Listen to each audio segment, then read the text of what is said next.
నమస్తే, నేను మీ Gopi. Welcome back to our channel. ఈరోజు మనతో వచ్చరికి సీనియర్ జర్నలిస్ట్ జగదేవ్ గారు ఉన్నారు. సార్ నమస్తే. సార్ నమస్తే. సార్, వైసీపీ పార్టీకి గెలిచింది కేవలం 11 స్థానాలు, అంతే, విత్ ఇంక్లూడింగ్ జగన్మోహన్ రెడ్డి గారు. అంటే జగన్మోహన్ రెడ్డి గారు ఇంకొక సీట్ పక్కన పెడితే మిగతా 9 ఎమ్మెల్యే స్థానాలు, అదేవిధంగా మాజీ మంత్రి అని చెప్పుకోవచ్చు రోజా గారు, వీళ్ళందరూ మళ్ళీ టీడీపీ, జనసేన, టీడీపీ, బీజేపీ వాళ్ళతో మంతనాలు జరుపుతున్నారంట. నిజమేనా సార్ అది? నేను ఇంతకుముందే విన్నాను, ఒక ప్రముఖ ఎంపీ కూడా బీజేపీలోకి వెళ్ళడానికి సిద్ధపడుతున్నారని కూడా విన్నాను. అది ఎవరో ఒక మిథున్ రెడ్డి గారు. మేబీ అంటే ఈ సోషల్ మీడియా వచ్చాక ఏది వాస్తవం అవాస్తవం తెలియకుండా పోయింది. అయితే మిథున్ రెడ్డి గారు ఎందుకు వచ్చారంటే 2 వెర్షన్లు ఉన్నాయి మళ్ళీ. చెప్పండి. ఒకటి మీరు అన్నట్టు 11లో జగన్మోహన్ రెడ్డి గారు, పెద్దిరెడ్డి రామచంద్రారెడ్డి గారు పక్కన పెడితే మిగతా 9 మంది అంత ఫెమిలియర్ కాదు కదా. 2 ఈ ఎస్సీ ఎస్టీకి సంబంధించిన నియోజకవర్గాలు గెలుచుకున్నారు వైజాగ్లో. అదే ప్రకాశం ఒకటి, తర్వాత కడప 2, చిత్తూరు, అలాగా మొత్తం రాయలసీమ అంతా 7, అవి 4 కదా కోస్తా. సో ఈ 11లో మళ్ళీ వీళ్ళిద్దరు తీసేస్తే 5 ఇక్కడ, వాళ్ళు 9, 9 మంది.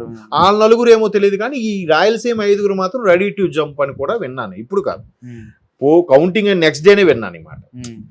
రూమర్ అయ్యుండొచ్చు మేబీ, లేదా దేర్ ఈజ్ ఛాన్స్. ఎందుకంటే అట్లీస్ట్ గవర్నమెంట్ వైపు ఉంటే నియోజకవర్గం డెవలప్ అవుద్ది, మనం సెక్యూర్గా ఉంటాం రా బాబు, మనకేం ఇబ్బంది ఉండదు.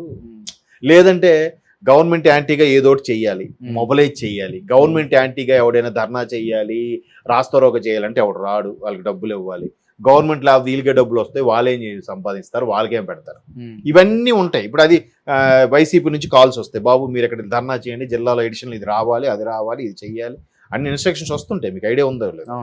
సో అట్లాగా చేస్తున్నప్పుడు ఇవన్నీ ఎందుకులే, మనం ఏదో చేసుకుంటే మన పనులు చేసుకుంటూ పోతుంది, ఇప్పుడు కొద్ది గ్రౌండ్ వర్క్ చేసుకుంటే నెక్స్ట్ 29కి రెడీగా ఉండొచ్చు అనే ఒక తలంపులో ఉంటారు. అలా కాకుండా ఫెమిలియర్ అనుకోండి, ఇప్పుడు రోజా గారు, చాలామంది, బొత్స గారు వీళ్ళందరూ కూడా పార్టీకి జంప్ అయిపోతారు, ఉండరు అని కూడా కొన్ని వార్తలు ఉన్నాయి. ఎలా అంటే అయితే టీడీపీలోకి వెళ్ళలేరు, ఛాన్సే లేదు. ఎందుకు? టీడీపీని బాగా దుయ్యబట్టారు, విమర్శించారు పెద్ద వాళ్ళు, మీరు అన్నట్టు రోజా గారు లాంటి మాజీ మంత్రులు. ఇకపోతే జనసేన కూడా ఇంచుమించు అలాంటిది, పవన్ కళ్యాణ్ దత్తపుత్రుడు 4 బిల్లు ఇవన్నీ విమర్శించున్నారు కాబట్టి అక్కడికి పోలేరు. ఇంకా మిగిలిన ఆప్షన్ ఏంటి? బీజేపీ ఒకటి. బీజేపీతో ఎలాగో వైరం లేదు. ఎందుకు? మొన్న ఫిబ్రవరి వరకు కూడా బీజేపీ కూటమిలో భాగస్వామ్యం అవ్వలే, జనవరి ఎండింగ్ వరకు. సో బీజేపీతో అసలు గొడవ వెళ్ళి, బీజేపీని అసలు పార్టీగా కూడా ట్రీట్ చేయలేదేమో నాకు తెలిసి వైసీపీ. ఏదో సెంట్రల్లో ఉంది తప్ప మనకు అవసరం అన్నట్టు అనుకున్నారే తప్ప బీజేపీని అసలు నాయకుల్ని కన్సిడర్ చేయలేదు కాబట్టి వాళ్ళతో వైరం లేదు. సో ఇటు తిరిగి అటు వెళ్తేనే బెటర్. ఇకపోతే మిథున్ రెడ్డి గారి ప్రస్తావన వచ్చింది కాబట్టి, ఆయన ప్రస్తావన ఎలా వచ్చిందంటే ఆయన బీజేపీలోకి వెళ్ళడానికి సిద్ధంగా ఉన్నారన్నట్టు కూడా టాక్ వచ్చింది. మేబీ ఆయన వెళ్తారని కూడా టాకు అయి ఉండొచ్చు.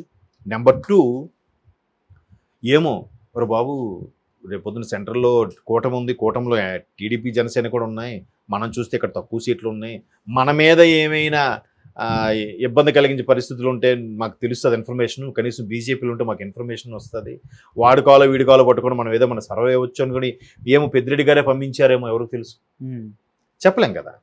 సో అదైతే టాక్ ఉంది. ఈవెన్ ఉత్తరాంధ్రకు చెందిన ఒక ఫేమస్ మాజీ మంత్రి కూడా బీజేపీలోకి వెళ్ళిపోవడానికి రెడీ అవుతున్నారని కూడా వార్త. తప్పులేదు, రాజకీయం. ఇప్పుడు గట్టిగా మాట్లాడితే ఇప్పుడున్న నాయకులందరూ కూడా టీడీపీలోనో కాంగ్రెస్లో చేసిన వాళ్ళేగా, వైసీపీలో కానీ జనసేనలో కానీ లేటెస్ట్గా వచ్చే ఉడుకు రక్తం ఎక్కువగా రావట్లేదు. ముందులో 80s, 90s వచ్చినంత యంగ్ జనరేషన్ నాయకులు ఇప్పుడు అంతగా రావట్లేదు. వచ్చిన ఎవరు వస్తున్నారు? వాళ్ళ అల్లుడు, వాళ్ళ కొడుకు, వాడు తమ్ముడు, వాళ్ళ మేనల్లుడు, మేనగోడలు, ఎట్లాగా వస్తున్నారు. ఇప్పుడు మొన్న మాజీ మంత్రులు పిల్లలు కూడా గెలిచారుగా. ఇప్పుడు యనమల గారు అమ్మాయి ఉంది అక్కడ, ఎలమంచిలో ఎక్కడో సంథింగ్. తర్వాత అదే శ్రీభరత్ గారు ఉన్నారు, బాలయ్య గారు అల్లుడు, చాలా వాళ్ళ టీ టైం అతను, వీళ్ళందరూ ఏదో సమ్ రిలేషను, లేదంటే బాగా కావాల్సిన వాళ్ళు. ఇప్పుడు రాజమండ్రి ఆదిరెడ్డి, ఆయన పేరు శ్రీనివాస్, ఎవరు ఆయన రూరల్, ఆయన మన ఒక ఎర్రనాయుడు గారు అల్లుడే కదా, అంటే రామ్మోహన్ నాయుడు గారు స్వయన భావ. వీళ్ళకి చాలా ఉన్నారు, నెక్స్ట్ జనరేషన్ వస్తున్నారు. బట్ రావడం మంచిదే. వచ్చినప్పుడు ఏమవుతుంటే సీనియర్స్కి జూనియర్స్కి ఒక రకం, వీళ్ళు అనుభవంతో వెళ్తుంటారు, వీళ్ళు దూసుకుపోతుంటారు కాబట్టి ఆ సమన్వయంగా అయినప్పుడు ఎక్కడెక్కడ ఏది ఆచితూ చేయాలనేది ఒక పార్టీ కానీ ప్రభుత్వం కానీ బ్యాలెన్స్డ్గా వెళ్తుంది. రామ్మోహన్ నాయుడు గారికి కూడా రేపు సెంట్రల్ మినిస్టర్ ఇచ్చే అవకాశం ఉంది, హ్యాట్రిక్ కాబట్టి అని కూడా ఒక టాక్ ఉంది. శ్రీకాకుళం మన రామ్మోహన్ నాయుడు గారు ఇలాగ ఇప్పుడు వస్తున్నారు జనరేషన్ వచ్చినప్పుడు కూడా ఇప్పుడు ఒకే ఇంట్లో కూడా ఒకరు వైసీపీ అయితే ఒక టీడీపీ అయిన సందర్భాలు కూడా గతంలో చూసాం. అంటే ఎలా ఉంటుందంటే ఒరే నీ గవర్నమెంట్ వస్తే నువ్వు నాకు హెల్ప్ చేయి, నా గవర్నమెంట్ వస్తే నేను నీకు హెల్ప్ చేస్తాను. అల్టిమేట్గా కుటుంబం సేఫ్ జోన్లో ఉండాలి, సంపాదించుకోవాలి. ఎవరైనా అంతే. అంటే ఇంతకుముందు అలాగే ఉండేది. చాలామంది ఎలాగనేవారంటే మీరు భరతను నేను సినిమాలో చూస్తే మనం ఒకటే కదండి, ప్రాజెక్టులన్నీ మనం పనులు చేసుకోవాలి అన్నట్టుగా ఉంటుంది. మహేష్ బాబు దానికి ఒప్పుకోడు. అలాగా గత ప్రభుత్వాలు అలాగే ఉంది.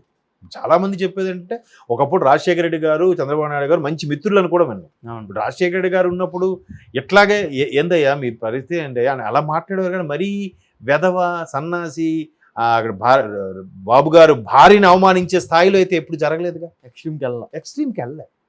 ఈవెన్ చంద్రబాబు గారు వెళ్ళే, రాజశేఖర రెడ్డి గారు కూడా. ఇప్పుడు చంద్రబాబు గారు చేసిన ప్రాజెక్ట్ కూడా ఆయన తీసిలే, క్యాన్సిల్ చేసిలే, జస్ట్ పేర్లు మార్చాడు అంతే.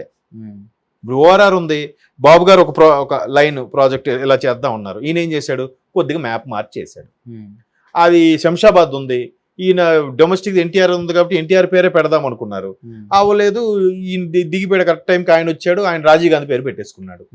బట్ ఇప్పటికీ డొమెస్టిక్ ఎయిర్లైన్స్ ఎన్టీఆర్ పేరే ఉంది. అంతేగాని చంద్రబాబు నాయుడు గారు ఇంటర్నేషనల్ శాంక్షన్ చేయించుకున్నాడు కాబట్టి అది తీసేద్దాం, మనం అక్కడ కట్టదు శంషాబాద్లో, అది అలాగే వదిలేద్దాం, ఇంకో దగ్గర ల్యాండ్ ఎక్కడ తీసుకుని కడదాం అంటే ఆ ల్యాండ్ అంతా ఏం చేసుకోవాలి. అది కదా. అలా ఉంటే ఎప్పుడు ప్రజల మనుగడకి, మౌలిక సదుపాయాలకి, అభివృద్ధికి ఆటంకం ఉండదు. ఇప్పుడు బాబు గారు ఏదో చేశారు, సైబర్ టవర్ స్టార్ట్ అయింది, ఆ తర్వాత ఇది ఉంది విజన్ 2020 అన్నారు, దాని తగ్గట్టుగా ఇప్పుడు అంత ఇదిగా తయారైంది. హైదరాబాద్లో 80 లక్షల మంది దాని మీదే ప్రత్యక్షంగా పరోక్షంగా డిపెండ్ అయ్యి బతుకుతున్నారు అనుకుంటున్నారు. ఆ తర్వాత వచ్చిన నాయకులు ఎవరు కూడా దాన్ని పడగొట్టేయాలి, ఇక్కడ ప్రాజెక్టులు రాకూడదు, ఆ చంద్రబాబు టైంలో వచ్చిన కంపెనీలు ఏది ఇక్కడ ఉండకూడదు అనేమనలేదుగా. అట్లాగా ఇంకా సమన్వయం చేసుకోవాలి. కానీ సో నాయకులు కూడా అలాగే ఉన్నారు. ఏముంది అంతా ఉటిదే అబ్బా, అల్టిమేట్గా మనం మనుషులు రాజకీయం చేసుకోవాలి, కానీ ఇవన్నీ వద్దు, మన బాబు ప్రాజెక్ట్ ఇప్పించండి అంటే సరే ఉంటారు. ప్రతి పార్టీకి చెప్పిన కోవట్లు కూడా ఉంటారు. మనకు తెలియదు, మన వరకు రాదు అది, అంతే కదా. ఇప్పుడు మొన్న రేవంత్ రెడ్డి గారు ముఖ్యమంత్రి అయినప్పుడు ఇక్కడ వైసీపీకి చెందిన వ్యక్తులు, టీడీపీకి చెందిన వ్యక్తులు కూడా పిలిచి పార్టీ ఇచ్చాడంట ఆయన ముఖ్యమంత్రి అయ్యాక. మిత్రులు వాళ్ళు, పార్టీలు వేరు, అభిమతం వేరు, బట్ వాళ్ళు మిత్రులు, హ్యూమన్ రిలేషన్స్ ఉన్నాయి. కాబట్టి దాన్ని మనం వెళ్ళిపోయినా ఒకళ్ళు జంప్ అయిపోయినా ఆశ్చర్యపోవడానికి అవసరం లేదు. రాజకీయాల్లో సర్వసాధారణం. ఇప్పుడు ఎట్లా ట్రీట్ చేస్తున్నాయంటే రాజకీయం ఒక సేవ కాదు, అదొక ప్రొఫెషన్. వెళ్ళామా, చేసుకున్నామా, ఇక్కడ నుంచి అక్కడికి వెళ్ళామా, అక్కడ నుంచి ఇక్కడికి వెళ్ళామా, ఎక్కడ గవర్నమెంట్ అటు షిఫ్ట్ అయిపోయామా. చాలా మంది ఉన్నారుగా. గతంలో ఒక నాయకులు ఉన్నారు, పేరు అనవసరం, ఏ గవర్నమెంట్ వస్తే అందులోకి వెళ్ళి కలిసిపోవడం, రాజ్యసభ తీసుకోవడం, ఒక 6 ఏళ్ళు గడిపేయడం, ఇదే పని. నెక్స్ట్ ఇది గవర్నమెంట్ రాదా, ఇంకో దగ్గరికి వెళ్ళిపోవడం, మళ్ళీ రాజ్యసభ. అలాగా ఆయన 4-5 సార్లు రాజ్యసభ తీసుకున్నాడు. సో అలా ఉన్నారు నాయకులు కూడా, ఏం చేయలేం. పెద్ద వాళ్ళు మీరు అన్నట్టు రోజా గారు లాంటి మాజీ మంత్రులు. ఇకపోతే జనసేన కూడా ఇంచుమించు అలాంటిది. పవన్ కళ్యాణ్ దత్తపుత్రుడు, 4 బిల్లు ఇవన్నీ విమర్శించున్నారు కాబట్టి అక్కడికి పోలేరు. ఇంకా మిగిలిన ఆప్షన్ ఏంటి, బీజేపీ ఒకటి. బీజేపీతో ఎలాగో వైరం లేదు. ఎందుకు, మొన్న ఫిబ్రవరి వరకు కూడా బీజేపీ కూటమిలో భాగస్వామ్యం అవ్వలే, జనవరి ఎండింగ్ వరకు.